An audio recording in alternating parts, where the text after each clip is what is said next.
Karena kata Nabi SAW, kebahagiaan seseorang memuncak di 4 hal. Ya. Di jasadnya yang sehat, rumahnya yang luas, tunggangannya yang nyaman, tetangga yang baik, lingkungannya. Oke, itu tidak ada masalah.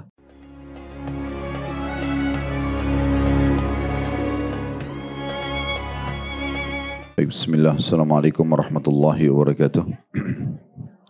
Alhamdulillah, tidak henti-hentinya kita selalu memuji dan memuja Allah, Zat yang maha mulia, maha suci, maha sempurna, yang telah menciptakan semua yang terjangkau tidak terjangkau oleh mata kita. Dia adalah Allah Subhanahu wa Ta'ala yang memang satu-satunya Tuhan yang telah mengurus dan menciptakan apapun dan segala sesuatunya di alam semesta ini.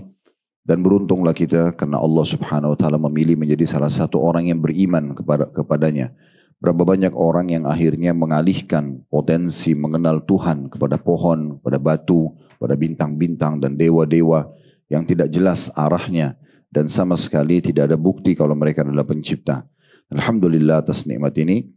Dan juga kita berkumpul tentunya di hari ini untuk mempelajari agama Allah Subhanahu wa Ta'ala. Ini berarti tanda-tanda adanya keimanan yang baru tadi kami sebutkan. Dan harusnya kita mempertahankan nikmat iman dan Islam ini sampai kita meninggal dunia. Allah telah meninggalkan dalam Al-Quran, وَلَا تَمُوتُنَّ إِلَّا وَأَنْتُمْ مُسْلِمُونَ. Dan janganlah kalian meninggal dunia kecuali dalam keadaan Islam.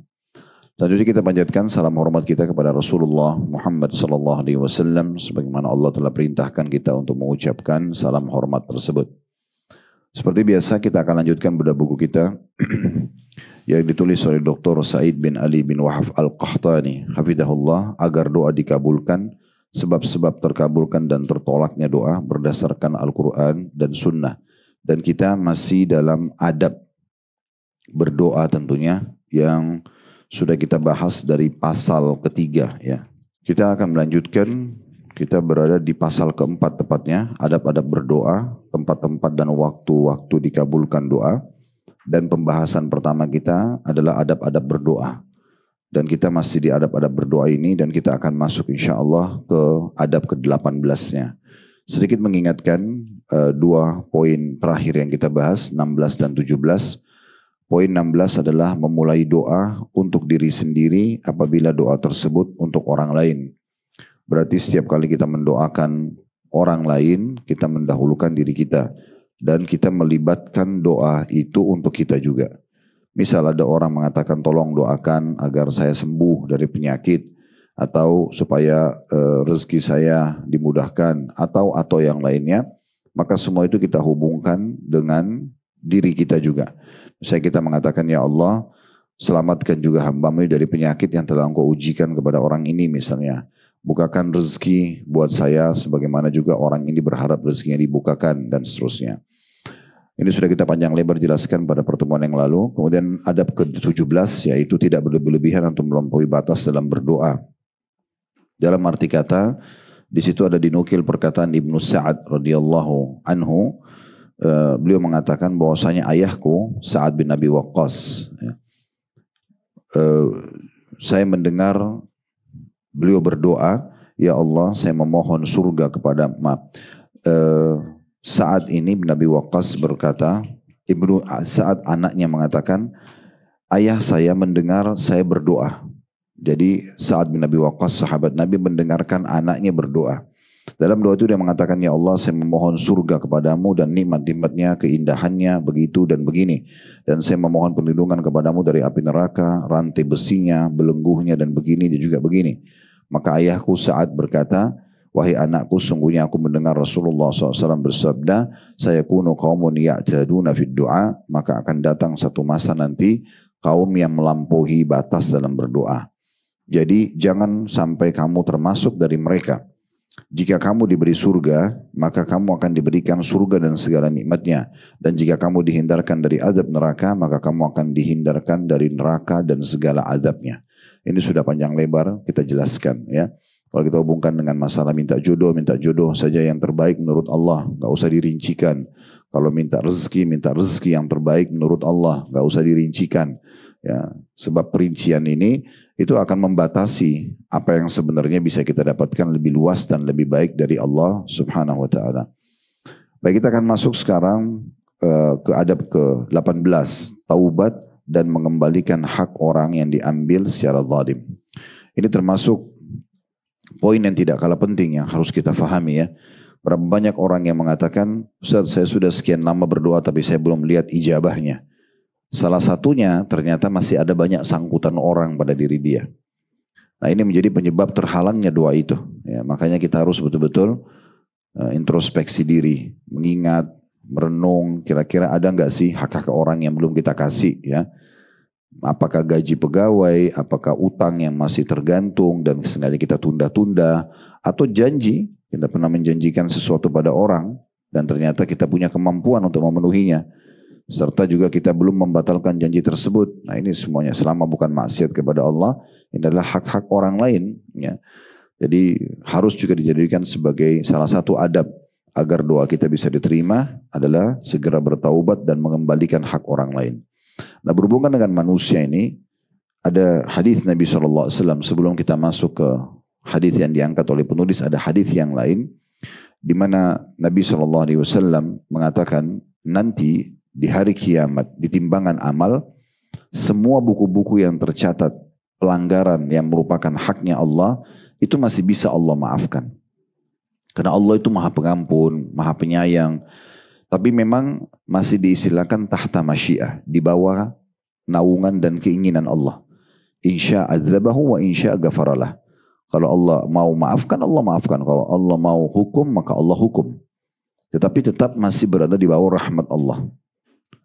Cuman kata Nabi SAW ada satu buku di mana Allah tidak akan ikut campur di buku itu. Itu adalah berhubungan dengan masalah hak-hak makhluk. Hak-hak makhluk. Sampai pemilik haknya sendiri memaafkan dan meridhoinya. Ya, jadi ini penting sekali. Baik, dalam hubungan dengan manusia ada 3 hal yang biasa terjadi pelanggaran. Dan harus kita hindari semuanya. Yang pertama, mengambil harta fisik. Nah, sesuatu yang berbuat fisik, ya, berbentuk fisik seperti uang, merampas tanah, apalah ya, harta dalam bentuk harta. Ini caranya kalau kita mau selepas hisab hari kiamat dan doa kita diijabah, kita bertaubat kepada Allah dan mengembalikan haknya.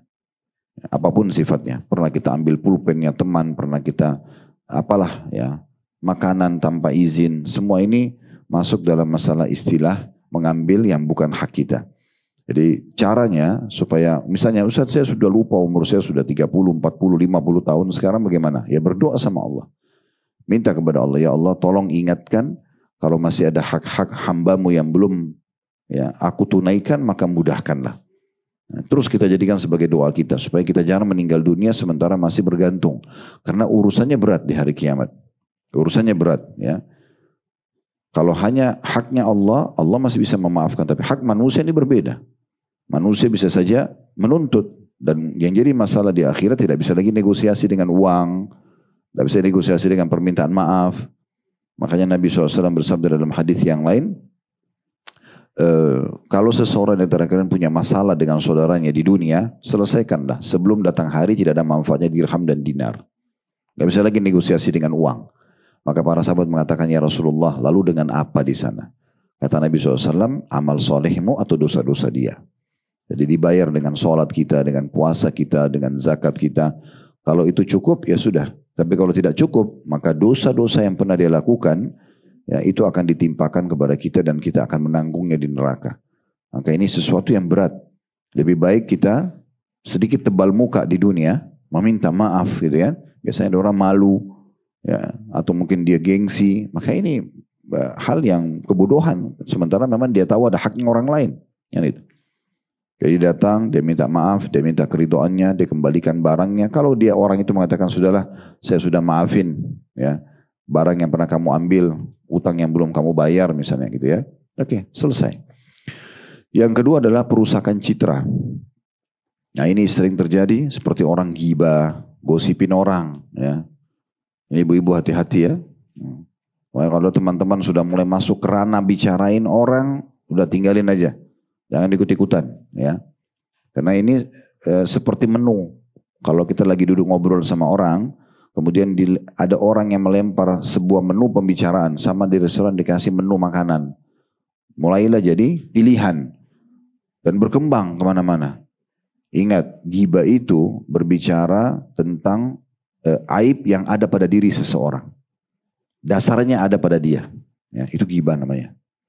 Jadi kalau misalnya memang ada kekurangan fisiknya, kekurangan penampilannya, kekurangan apalah penataan rumahnya, lalu kita ceritakan, walaupun itu ada pada dia dan dia tidak suka, ghibah, dosa besar. Kalau tidak ada padanya berarti fitnah, lebih besar lagi. Berarti tidak ada alasan untuk masuk ke ranah orang lain, tidak perlu. Gitu kan? Tidak perlu kita masuk ke ranah. Makin kita tidak banyak tahu tentang seseorang, makin bagus. Makanya Nabi Muhammad SAW, kalau pagi hari beliau selepas duha, beliau ingin keluar jalan dengan sahabat-sahabatnya. Begitu buka pintu, yang pertama beliau ucapkan adalah, jangan ada yang menceritakan tentang kekurangan sahabat-sahabatku karena aku ingin bertemu dengan mereka dalam kondisi lapang dada. Jadi kalau sudah begitu buka WA, grup, sudah tahu belum? Nah, tidak usah ikutin itu. Karena sudah tahu belum ini sudah arahnya kemana-mana nih. Ya. Kecuali informasi ilmu pengetahuan. Tapi sudah tahu belum pembantunya ibu itu begini, suaminya begitu, anaknya begini dan segala macam. Ini semua omong kosong. Karena masuk ke ranah orang lain. Yang jadi masalah, manusia ini bukan Allah. Allah itu Maha Pengampun. Salah satu sifat Allah Ghafur, Ghaffar. Itu maknanya sifat Allah ini adalah suka memaafkan walaupun dosa itu terulang. Tapi manusia tidak seperti itu. Sekali kita minta maaf, bisa dia terima, bisa tidak. Apalagi kalau kesalahan yang terulang. Apalagi yang akumulasi. Ya, nah kita nggak usah. Dan ingat ya, kama tadinu tudan. Dalam istilah para ulama, sebagaimana kau bersikap, kau akan disikapi. Hari ini kita gosipin orang, besok kita digosipin juga. Tapi kalau kita tidak pernah membuka pintu itu, maka kita akan selamat. Karena orang lain tidak dapat celah. Kita nggak pernah bicarain tentang dia. Dia mau bicara tentang kita apa, gitu kan? Nah ini poin penting. Maka hindari ya. Ini perusakan citra. Nah caranya juga kalau kita pernah merusak citra orang, apalagi menyebarkan berita yang tidak benar di medsos, ya benar saja ghibah, apalagi tidak benar. Jadi fitnah. Biarkan nanti yang berhubungan, yang bersangkutan dengan dia yang membahas itu. Tidak usah kita ikut-ikutan. Ya. Nah ini harus taubat kepada Allah dan minta keridhoannya. Kalau pemilik hak perusakan citra ini mengatakan, saya akan memaafkan kamu tapi dengan syarat. Kamu harus perbaiki nama saya lagi. Harus dilakukan. Gak bisa tidak. Minta petunjuk sama Allah bagaimana supaya bisa selesaikan masalah ini sebelum meninggal dunia. Ya, paling tidak kita bisa ya ingat siapa yang pertama kita hubungi waktu gosipin orang ini pertama. Telepon, dulu saya pernah bicara tentang orang itu salah ya. Saya udah berlepas diri. Kalau kamu masih sebarin berarti kamu yang salah. Udah kita lepas diri. Memang harus begitu, itu resikonya. Ya. Makanya para ulama salaf mengatakan tidak ada sesuatu yang paling harus dijaga melebihi lisan seseorang. Ya, sudah ngomong, ucapan itu kalau bapak ibu belum ucapin masih milik kita. Kalau sudah diucapin ini jadi bola liar di luar sana. Kebaikan akan bermanfaat, keburukan akan menjadi efek balik kepada kita. Ini jangan ya. Berhentikan semua ini. Karena ini dosanya sama dengan memakan bangkai saudara kita. Kalau kita ceritain tentang dia ya. Ada yang ketemu, ini suami saya begini, maaf saya nggak mau ikut campur. Kalau bicara yang lain, pendidikan anak, bisnis, oke. Kesehatan, oke. Bicara masalah suami kamu, saya nggak mau ikut-ikutan.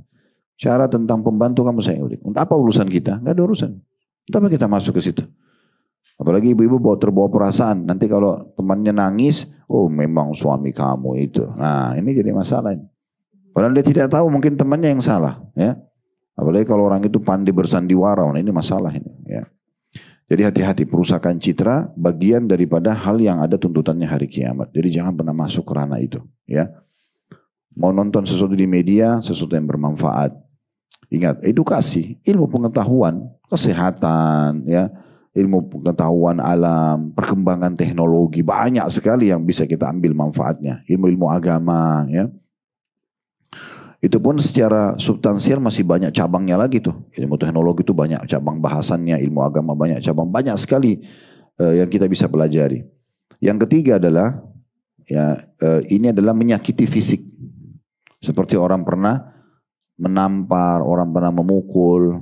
Ini ada namanya kisos. Ya. Kisos. Makanya Nabi SAW waktu mau meninggal dunia beliau mengatakan, Ya. Ini adalah badanku dan ini adalah hartaku. Siapa yang pernah aku zalimi, silakan. Ya. Beliau mengingatkan agar segera dibalas. Silakan. Kalau ada yang pernah aku pukul, ada yang pernah ini fisikku balas sebelum ada akhirat. Daripada nanti di akhirat maksudnya ke neraka. Dan pernah saya sebutkan riwayat, saya ingatkan kembali. Nabi SAW pernah berada di rumah salah satu istri beliau yang bernama Ummu Salamah radhiyallahu anha. Kemudian Nabi panggil-panggil pembantunya Ummu Salamah. Rupanya pembantu ini nggak dengar. Ummu Salamah pun datang ke kamar dia, ternyata pembantu itu lagi asyik bermain dengan anak domba kecil. Ya. Maka pada saat itu pun Ummu Salamah mengatakan, mengapa saya mendengar Rasulullah SAW manggil-manggilmu, kau di sini tetap bermain dengan domba ini? Lalu pembantu tersebut ketakutan, dia pun langsung pergi ke Nabi lalu mengatakan, demi zat yang mengutus anda dengan benar. Maksudnya demi Allah, saya tidak dengar. Maka Nabi SAW waktu itu kebetulan pegang kayu siwak. Ya. Beliau suka pakai siwak dan beliau mengatakan, kalau bukan karena kisos, ada balasan fisik nanti di hari kiamat, saya akan pukul kamu dengan kayu siwak ini. Tapi saya khawatir kalau saya pukul kamu ini makna hadisnya, maka saya juga nanti dihukum. Nah, Nabi SAW begitu hati-hati sekali. Berapa banyak orang yang memukul pembantunya atau mengusirnya atau berkata kasar, semua ini berbahaya sekali. Ya, jadi hati-hati. Nah ini hal-hal yang berhubungan dengan masalah hak-hak orang ya. Berhubungan dengan masalah tadi perusakan citra atau pengambilan harta ataupun menyakiti fisik. Baik, di sini penulis menukil sebuah hadis yang berbunyi Abu Hurairah radhiyallahu anhu meriwayatkan bahwa Rasulullah sallallahu alaihi wasallam bersabda, "Ayuhan nas, innallaha thayyibun la yaqbalu illa thayyiba, wa innallaha amara al-mu'minina bima amara bihi al-mursalin, faqala ya ayyuhar rusulu kulu min at-thayyibati wa'malu salihan inni bima ta'maluna alim." ثم ذكر الرجل يطيل السفر أشأث أكبر يمد يديه إلى السماء يا ربي ومطعمه حرام ومشربه حرام وملبسه حرام وغذي بالحرام فأنا يستجاب لذلك. Artinya, wahai sekalian manusia, sesungguhnya Allah itu maha baik dan tidak menerima sesuatu yang baik. Sesungguhnya Allah menyuruh orang-orang beriman sebagaimana memerintahkan para rasul dalam firman-Nya yang berarti hai rasul-rasul, makanlah dari makanan yang baik-baik dan kerjakanlah amal saleh. Sesungguhnya aku mengetahui apa yang kamu kerjakan. Terjemahan dari surah Al-Mu'minun ayat 51. Kemudian Rasulullah SAW menyebutkan seorang laki-laki yang sedang bepergian jauh dengan rambut kusut berdebu, menengadahkan kedua belah tangannya ke langit seraya berkata, wahai Tuhanku, sedangkan makanannya haram, minumannya haram, pakaiannya haram, dan diberi makan dari barang haram, maka bagaimana mungkin ia dikabulkan? Ada di bawah tentunya footnote-nya, diriwayatkan oleh Imam Muslim, jilid 4, halaman 703. Hadits ini memberikan pelajaran kepada kita, Bapak Ibu sekalian, rahimani wa rahimakumullah. Yang pertama, adanya sifat Allah, ya, Allah menyukai sesuatu yang baik-baik, ya. Allah menyukai yang baik-baik, yang sempurna. Makna thayyib itu sempurna, baik, ya. Jadi salah satu maknanya orang Arab itu kalau menghidangkan makanan, dihidangkan makanan dan makanan itu penataannya bagus, aromanya wangi, cita rasanya nyaman, enak, gitu ya. Mereka mengatakan makanan ini thayyib, ya, makanan ini thayyib, gitu ya. Itu istilah thayyib, kan kita disuruh konsumsi halalan thayyibah, halal yang dibolehkan, thayyibah yang berkualitas, yang bagus, gitu ya.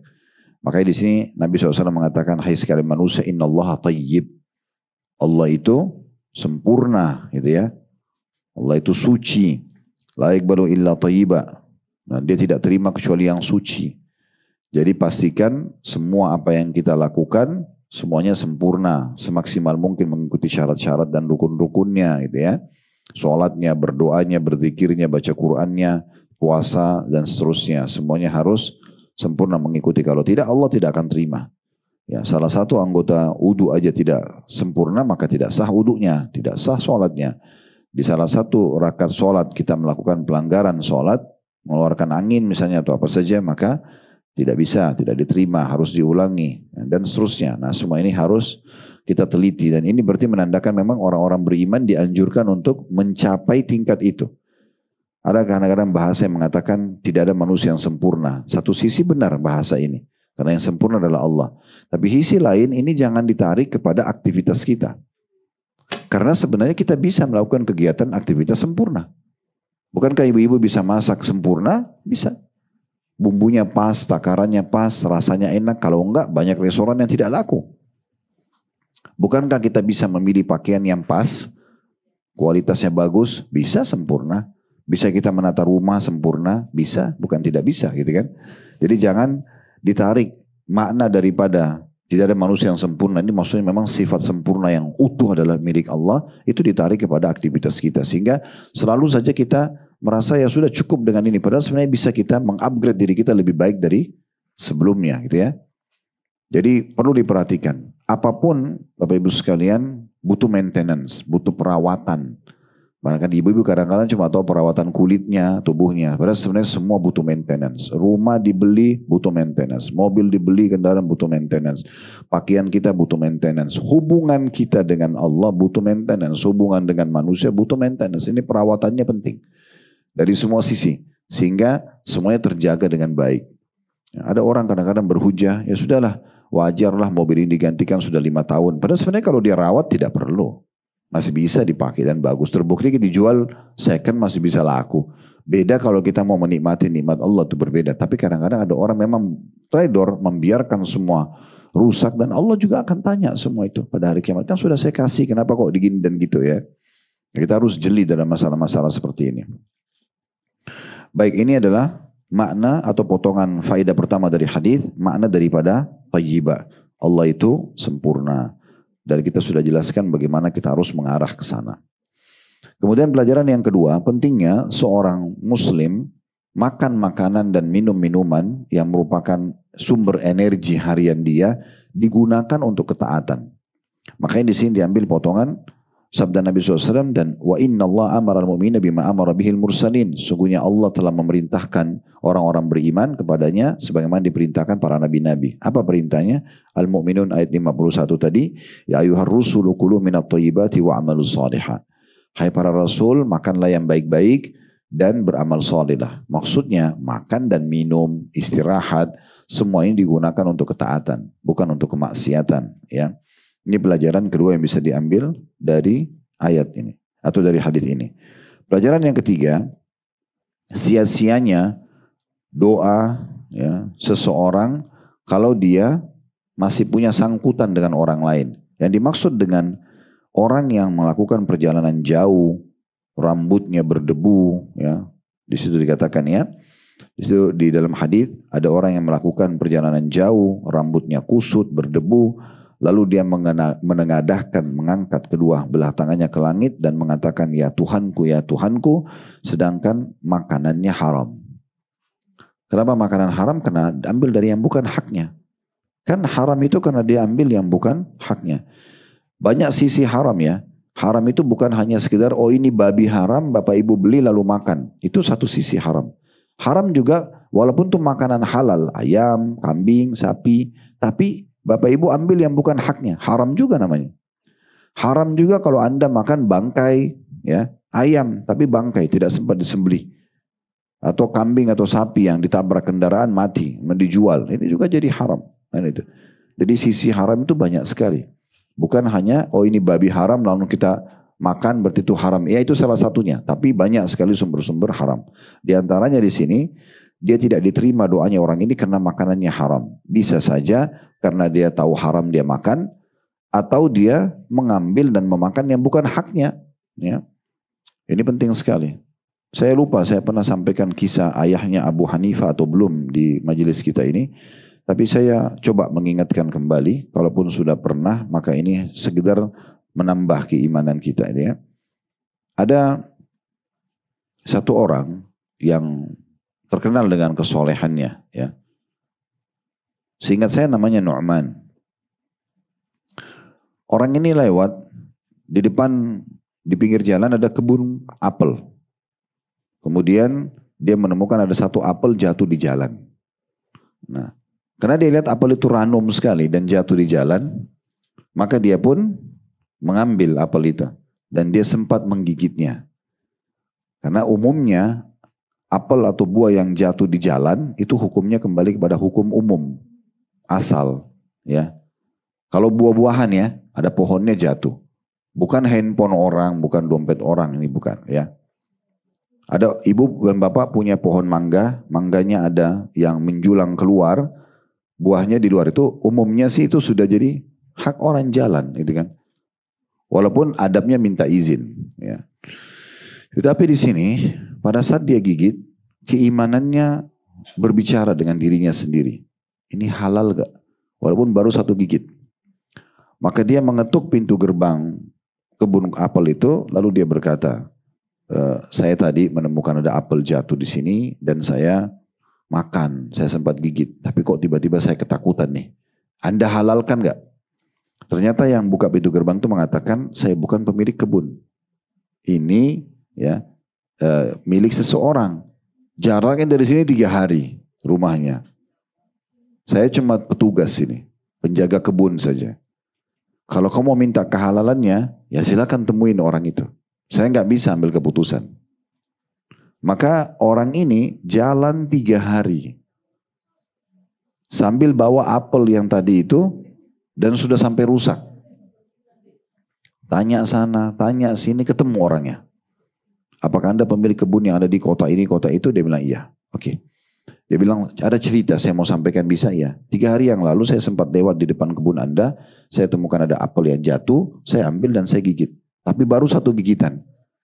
Setelah saya gigit, tiba-tiba saya merasa bersalah. Kenapa saya makan tanpa izin. Apelnya masih saya bawa nih sampai rusak. Maka tolong saya minta kehalalannya. Pemilik kebun itu bilang, apa kamu jalan 3 hari ini hanya untuk minta kehalalan? Dia bilang iya. Hanya itu saja. Karena saya tidak mau nanti ada hisab hari kiamat. Lalu kata pemilik kebunnya, saya akan terima permohonan maaf kamu tapi dengan syarat kamu harus nikah sama anak saya. Ya, dia punya anak perempuan. Tapi sebelum kamu nikahi anak saya, kau harus tahu anak saya itu buta, tuli, ya, bisu. Maka si Nu'man ini mulai berpikir, kalau saya harus nikah dengan seorang wanita, nggak bisa melihat, nggak bisa mendengar, nggak bisa ngomong. Gimana caranya nih? Salah satunya aja sudah cukup menghalangi untuk melangkah menjadi pasangan gitu. Maka dia pun berkata, tapi kalau itu syaratnya supaya ini tidak dihisap hari kiamat, oke saya setuju. Menikah. Ya. Setelah menikah, dia bilang saya masuk ke rumah pemilik kebun tersebut, rumahnya bagus. Masuk ke kamar istri saya, lalu saya ucapin salam. Assalamualaikum warahmatullahi wabarakatuh. Uniknya istri saya menjawab, berarti dia nggak bisu. Dijawab salamnya. Terus kemudian saya pun mengulurkan tangan saya, dia pun menjamah tangan saya. Jawab salam, berarti dia melihat. Gitu kan? Dan otomatis dia juga tidak tuli, karena tadi dia menjawab salam. Dan waktu itu kebetulan istrinya masih tertutup menggunakan cadar, jadi dia belum lihat. Ini menikah melalui walinya.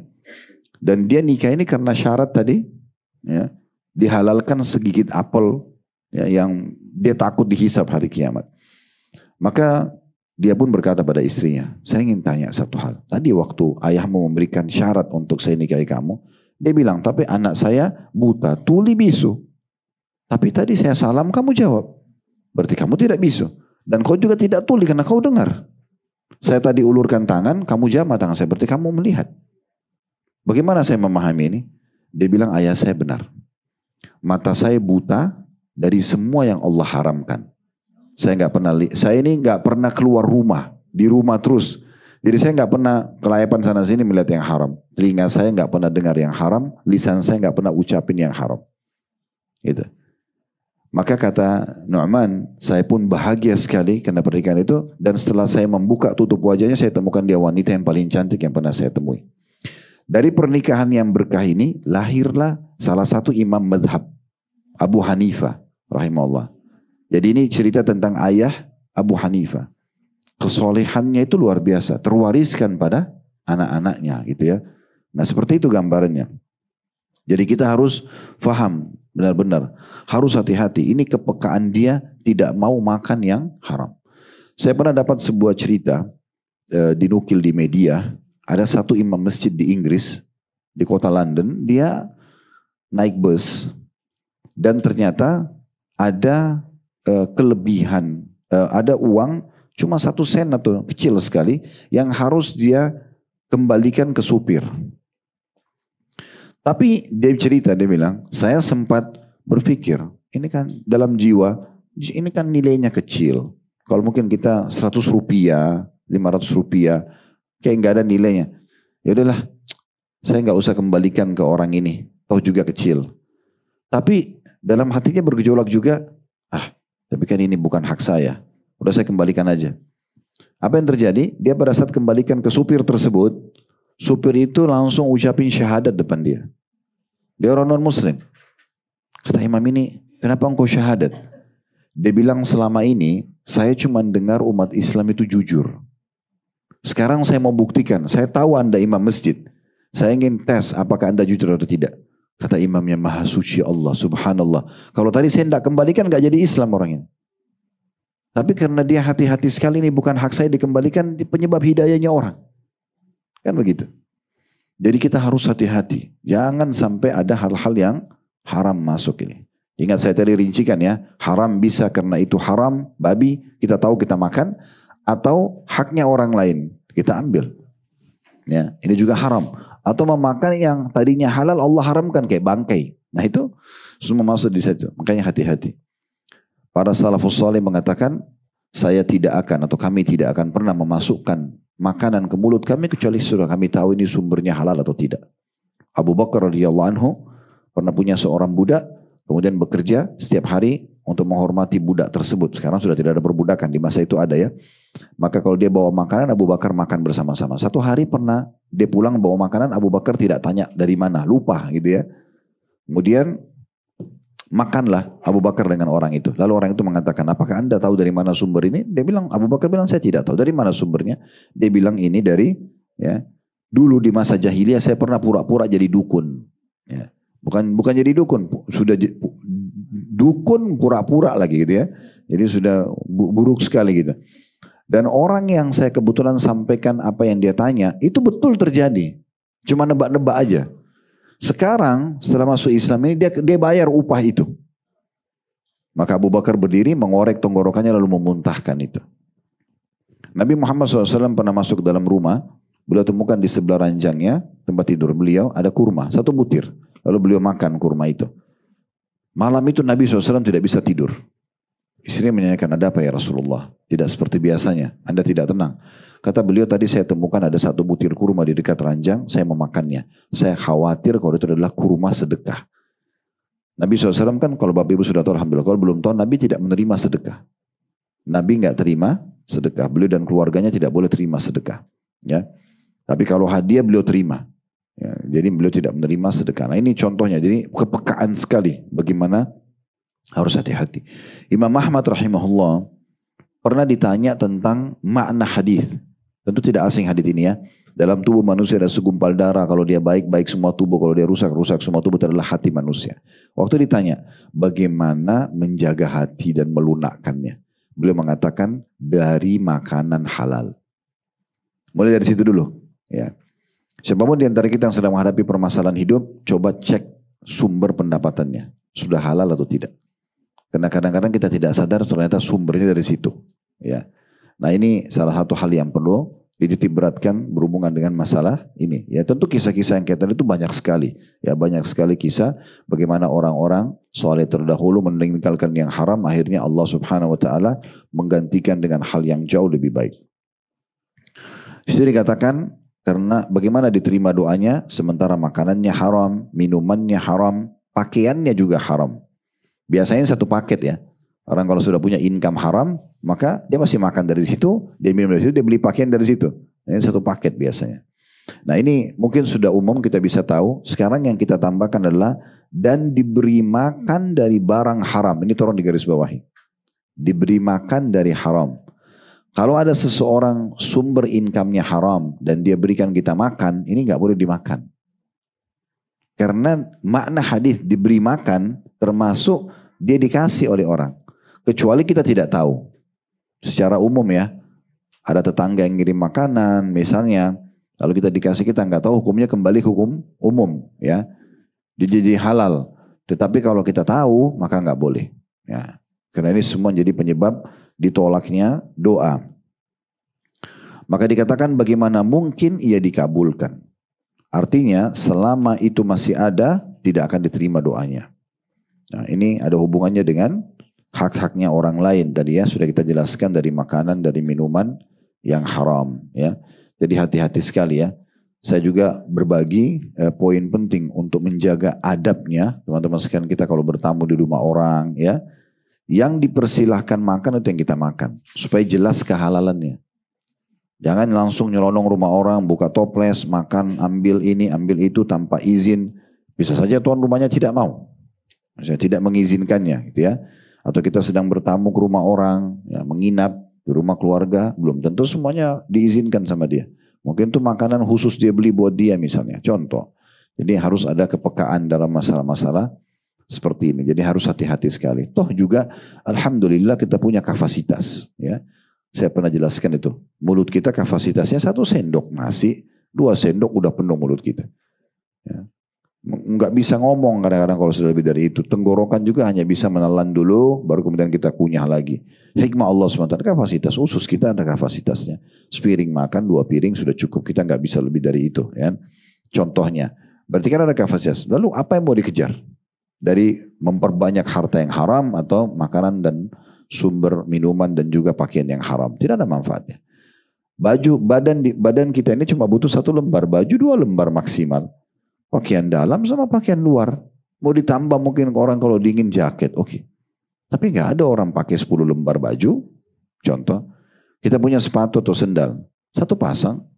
Bapak Ibu kalau punya 2 pasang, harus dibuka dulu yang 1 pasang pertama, baru bisa pakai pasang yang kedua. Berarti kan ada kapasitasnya, ada batasnya gitu kan.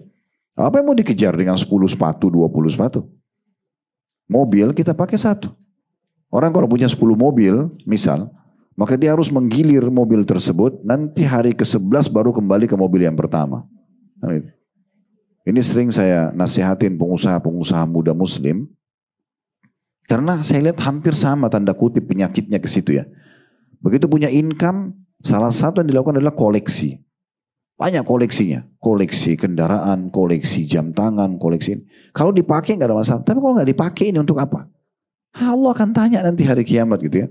Larinya ke situ, karena lagi rame-rame orang sebaya dengan dia koleksi Vespa lama, ya udah koleksi juga. Tanyakan dulu ini dipakai nggak? Kalau dipakai nggak ada masalah, pakai ya. Kalau tidak dipakai jangan, untuk apa? Lebih baik jadikan masjid, jadikan Quran yang dibagi. Sumbangkan wakaf tanah, jadi bermanfaat buat akhirat gitu ya, daripada kita menjadikannya sebagai koleksi yang tidak dibutuhkan. Kalau dipakai nggak ada masalah, karena kita dalam Islam boleh punya beberapa baju. Nabi SAW punya beberapa baju, Nabi SAW punya beberapa tunggangan, ada kuda, ada unta, tapi selama kebutuhan dan bukan hanya murni keinginan, karena tidak akan selesai kalau keinginan itu, tidak akan pernah ada ujungnya. Nah ini termasuk hal yang juga perlu jadi bahan perhatian ya. Dunia ini Bapak Ibu sekalian bukan target utama kita, tempat lewat saja. Bukan di sini tempat kita. Allah Subhanahu wa taala menciptakan ayah dan ibu kita, Nabi Adam dan istrinya Hawa alaihi wassalam untuk tinggal di surga. Berikut juga semua keturunannya. Ya kita-kita ini. Kita ini ahli surga, cuma mampir di dunia kembali ke sana. Tapi Allah Subhanahu wa taala menguji kita di dunia ini yang tetap mengikuti peraturan-peraturan atau syariatnya kembali ke surga, tempat yang sudah disiapkan buat orang-orang beriman. Tapi kalau dia membangkang sini, disiapkan tempat neraka. Nah, ini tempat mampir. Makanya Nabi SAW tidak mempedulikan masalah dunia ini kecuali sesuai dengan kebutuhan. Bukan berarti di sini kita harus makan roti kering, pakai baju yang tua, enggak. Boleh kita pakai pakaian yang bagus, kendaraan yang layak. Karena kata Nabi SAW, kebahagiaan seseorang memuncak di 4 hal. Ya. Di jasadnya yang sehat, rumahnya yang luas, tunggangannya yang nyaman, tetangga yang baik, lingkungannya. Oke, itu tidak ada masalah. Ya. Ada pasangan yang baik juga ya. Itu masuk dalam hadis. Jadi kita nggak masalah, tapi sesuai dengan kebutuhan, tidak boleh berlebihan. Karena dunia ini sebenarnya hanya kita akan lewatin. Gitu. Baik itu adab ke-18. Sekarang kita masuk adab ke-19. Berdoa untuk kedua orang tua serta diri sendiri. Kalau poin yang sebelumnya, mendoakan orang lain di adab ke-16 ya. Tadi sudah kita singgung. Kalau mendoakan orang lain mulai dengan mendoakan diri sendiri. Tapi di sini lebih khusus lagi. Artinya usahakan pada saat mau berdoa selalu libatkan orang tua kita di situ. Ya, minta pengampunan untuk orang tua. Makanya kan doa orang tua, Rabbighfirli wali walidayya, ampunilah aku dan kedua orang tuaku. Kita ikutkan diri kita, ikutkan orang tua. Karena memang berbakti pada orang tua sebuah ibadah. Kita bisa jadikan itu sebagai tawasul amal saleh kita. Tawasul amal saleh, ya. Sehingga kita menjadikan itu sebagai penyebab diterimanya doa itu bahkan. Penyebab diterimanya doa gitu ya. Sama kalau Bapak Ibu mau sedekah. Sedekah itu bukan untuk kita saja. Sedekah niat saja antara kita sama Allah, ini untuk saya dan kedua orang tua saya. Bagi makanan kah, pakaian kah, semuanya libatkan orang tua. Sehingga kita mendapatkan pahala sedekah, dapat pahala bakti sama orang tuanya. Dan bisa saja justru penyebab daripada diterimanya dan diberikan balasan sempurna justru karena kita libatkan orang tua kita. Itu kurang lebih gambarannya. Kalau orang tua masih hidup, kita minta apa yang kita minta buat diri kita minta juga buat orang tua kita. Kalau mereka sudah meninggal, kita minta yang kita butuhkan, lalu kita minta mohon ampunan buat mereka. Baik, di sini cukup banyak dalil berhubungan dengan masalah yang diangkat oleh beliau, masalah bakti sama orang tua, dan ada doa yang disebutkan dalam Al-Quran untuk melibatkan kedua orang tua. Dimulai daripada firman Allah SWT dalam surah Isra ayat 24, waqfid lahuma janaha dhulli minar rahmati wa qur rabbirhamhuma kama rabbayani shaghira. Dan rendahkanlah dirimu terhadap mereka berdua dengan penuh kesayangan atau kasih sayang, dan ucapkanlah, wahai Rabbku, kasihani atau kasihilah mereka berdua sebagaimana mereka berdua telah mendidikku di waktu kecil. Ya, sebenarnya terjemahnya lebih tepatnya sebagaimana mereka mengasihiku di waktu kecil. Ya, karena mengasihi itu jauh lebih luas daripada mendidik, ya. Ya. Karena di sini disebutkan rahmat. Rahmat itu kasih sayang gitu ya, mengasihi. Dari ayat ini bagaimana Allah Subhanahu wa taala memerintahkan kita mendoakan orang tua, ya. Dimulai dari merendah diri di hadapan keduanya. Ini bagian daripada hal penting ya. Merendahkan diri itu merendahkan suara, mendahulukan langkah kaki mereka, mendahulukan kebutuhan mereka. Ini semua masuk dalam waqfid lahuma janaha dhulli minar rahmah. Ya, rendahkanlah dirimu ya di hadapan keduanya dengan penuh kasih sayang. Mau orang tua kita jahat, ya tidak ngurus kita dari kecil, nggak ada urusannya. Masing-masing berdiri hukum padanya, tegak hukum padanya. Orang tua yang tidak mengurus anaknya dia berdosa, ya. Tetapi anak-anak yang tidak bakti sama orang tuanya juga berdosa. Jadi nggak bisa kita balas keburukan orang tua kita dengan kita durhaka, nggak boleh. Karena orang tua kita dihukum dulu tidak urus kita waktu kecil, kita pun dihukum karena durhaka kita. Ya. Jadi tidak ada dalam Islam itu membalas keburukan orang dan keburukan itu tidak penting, ya. Makanya kita tetap berbuat bakti sama mereka, karena itu adalah pintu surga kita. Ya, itu adalah pintu surga kita. Di sini kita disuruh merendah dengan penuh kasih sayang. Makanya Utsman bin Affan radhiyallahu anhu disebutkan beliau itu saking ya khawatirnya jangan sampai masuk dalam bab durhaka, kalau beliau ngomong sama ibunya nggak pernah melihat wajah ibunya. Ya, khawatir nanti tatapan matanya bisa membuat ibunya terganggu, ya. Saking menjaganya.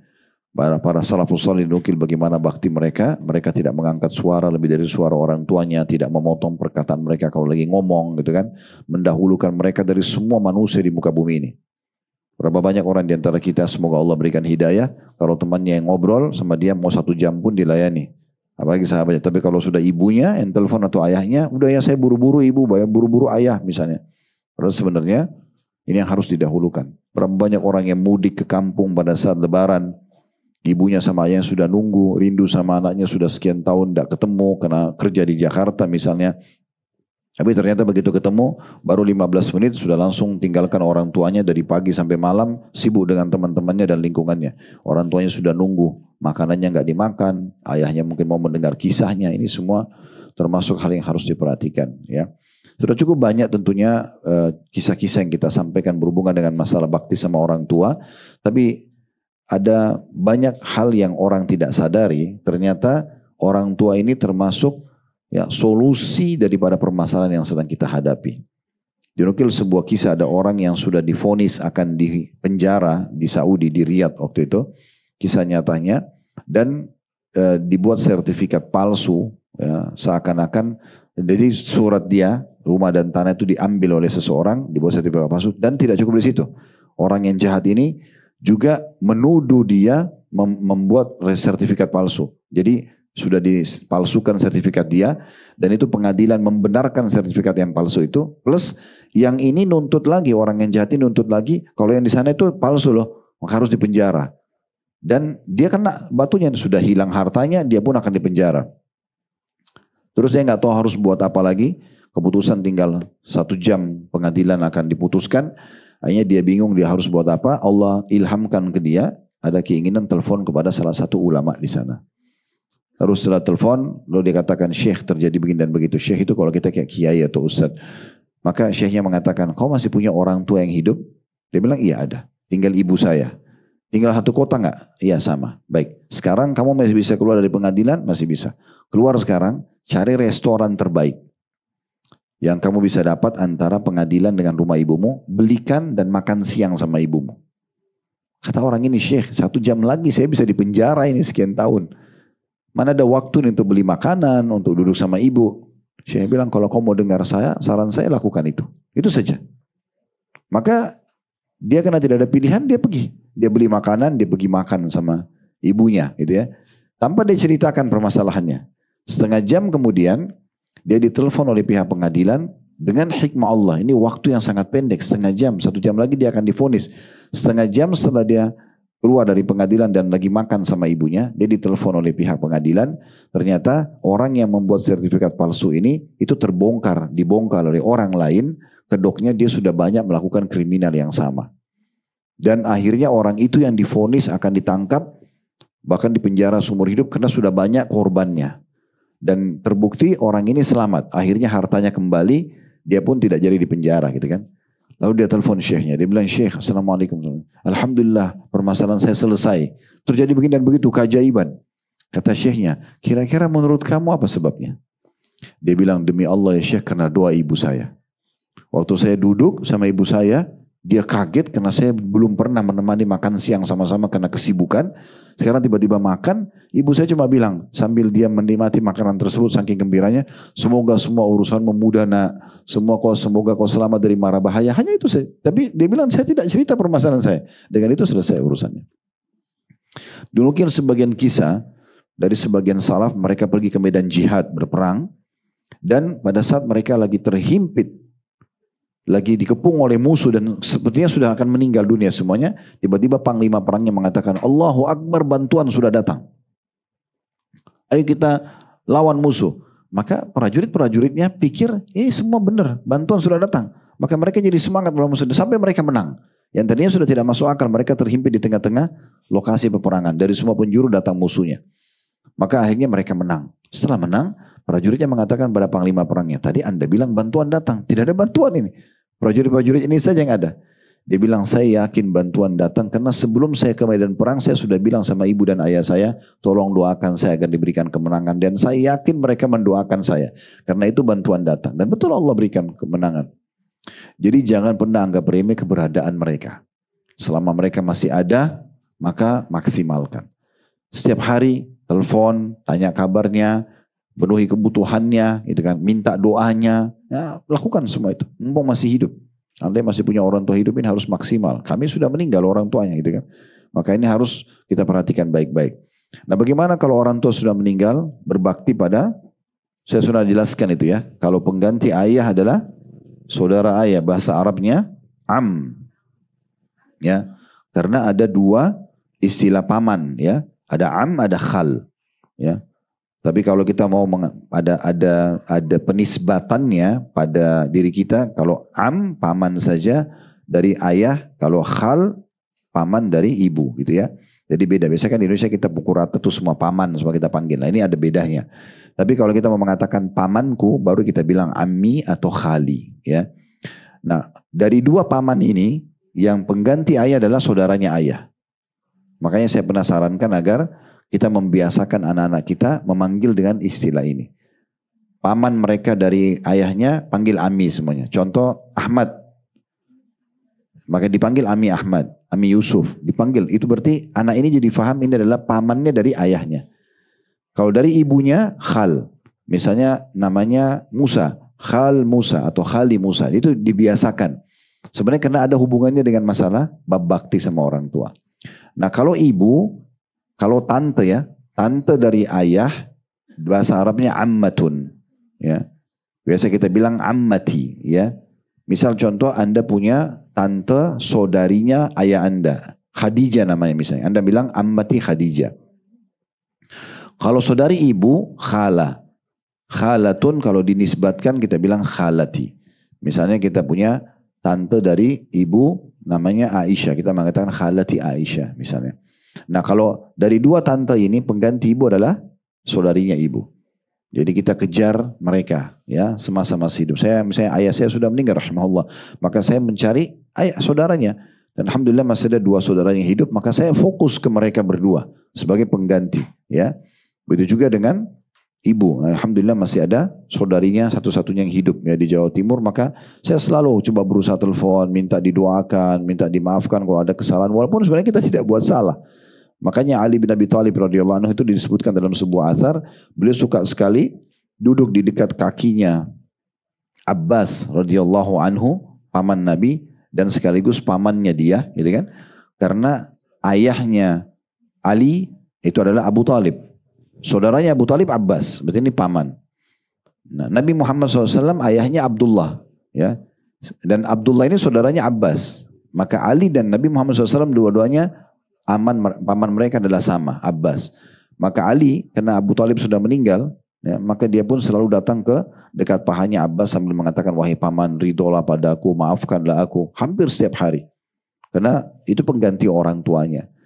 Jadi coba lakukan banyak hal dan lampiaskan tanda kutip sini ya positif kepada orang-orang yang menggantikan orang tua kita. Selain tentu kita menambah amal-amal salih buat mereka dengan haji dan umroh buat orang tua yang sudah meninggal, sedekah membawa nama mereka dan seterusnya.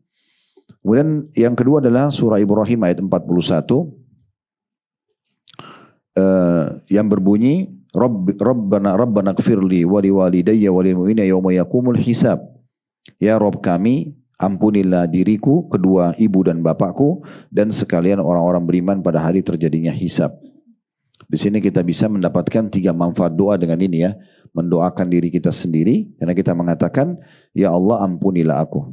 Rabbana gfirli.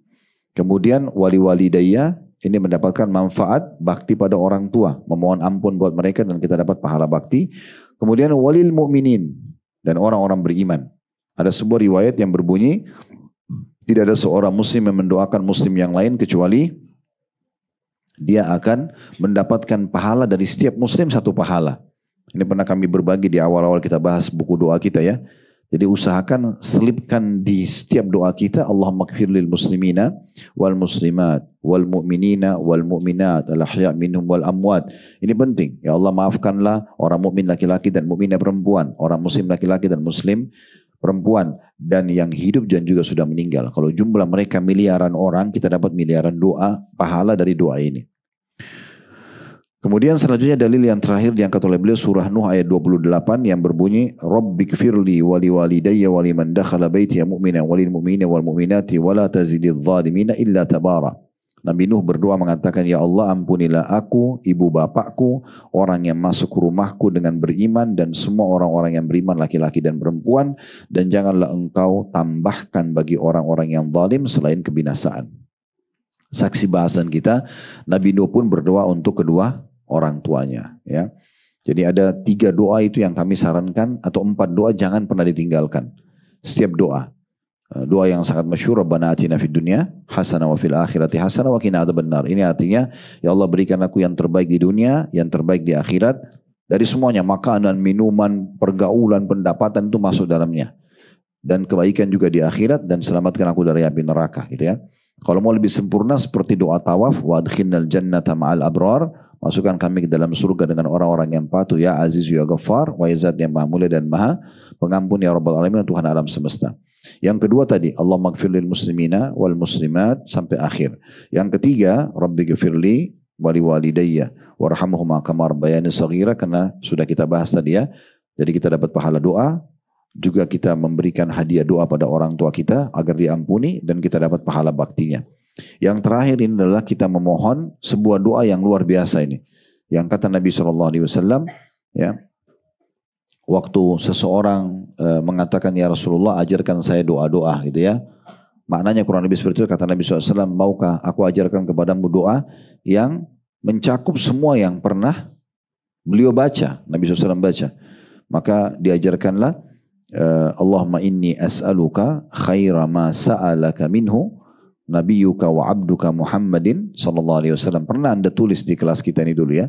Ya Allah, aku memohon semua kebaikan yang pernah dimohon oleh nabimu dan hambamu Muhammad sallallahu alaihi wasallam. Allahumma inni as'aluka khaira ma sa'alaka minhu nabiyyuka wa abduka Muhammadin sallallahu alaihi wasallam. Artinya semua kebaikan yang pernah Nabi minta, saya minta juga ya Allah. Wa a'udzu bika min syarri masta'adzaka minhu nabiyyuka wa abduka Muhammadin sallallahu alaihi wasallam.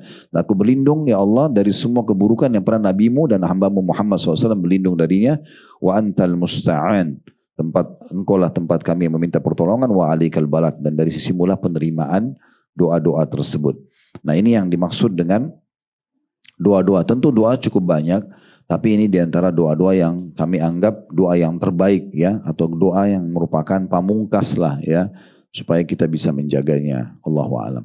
Baik, ini bahasan kita insya Allah. Tersisa 2 adab, nanti kita akan bahas di pertemuan akan datang tentang masalah memohon ampun buat muslimin dan muslimat. Nanti akan kita bahas panjang lebar di pertemuan akan datang tentang masalah kedudukan istighfar dan taubat insyaallah, dan juga tentang adab ke-21 nanti tentang masalah bagaimana menjaga hubungan baik dengan Allah Subhanahu wa taala.